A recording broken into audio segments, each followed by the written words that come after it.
Hormone ఇంబ్యాలెన్స్తో ఇబ్బంది పడుతున్న వాళ్ళైనా, మెనోపాజ్కి దగ్గరలో ఉన్న వాళ్ళకైనా చాలా మందికి ఉండే సందేహం ఏంటంటే ఎటువంటి ఫుడ్ తీసుకుంటే ఈ హార్మోన్ ఇంబ్యాలెన్సెస్ నుంచి కొంతవరకు బయటపడగలుగుతాం.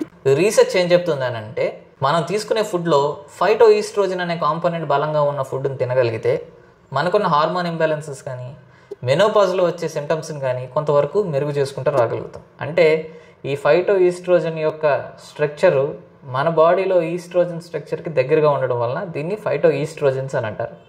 ఫైటో ఈస్ట్రోజన్స్ బలంగా ఉన్న ఫుడ్ ఐటమ్స్ని కొన్నిటి గురించి మాట్లాడుకుందాం. సోయా బీన్ కానీ, టోఫు కానీ, సోయా మిల్క్ కానీ, ఇలా సోయాకు సంబంధించిన ఫుడ్ ఐటమ్స్ అన్నింటిలోని కూడా ఫైటో ఈస్ట్రోజన్స్ బ్రహ్మాండంగా ఉంటాయి.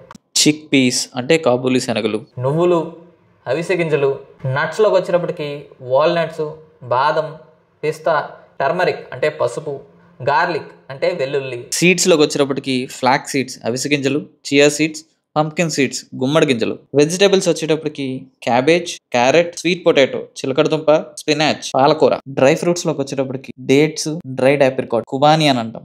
వీటిలో కూడా ఫైటో ఈస్ట్రోజన్స్ బ్రహ్మాండంగా ఉంటాయి. ఓన్లీ ఫైటో ఈస్ట్రోజన్ ఉన్న ఫుడ్ తిని ఎటువంటి ఎక్సర్సైజ్ చేయకుండా, ఎటువంటి ట్రీట్మెంట్ ప్రాసెస్లోకి వెళ్ళకుండా హార్మోన్ ఇంబ్యాలెన్సెస్ పూర్తిగా తగ్గిపోతాయి అనుకోవడం మన అపోహ. మనం ప్రాపర్ ట్రీట్మెంట్లో ఉండి ఎక్సర్సైజ్ చేస్తూ డైట్లో ఈ ఫైటో ఈస్ట్రోజన్ ఉన్న ఫుడ్ తీసుకుంటే మన హార్మోన్ ఇంబ్యాలెన్సెస్ని త్వరగా సెట్ కావడానికి హెల్ప్ చేస్తుంది.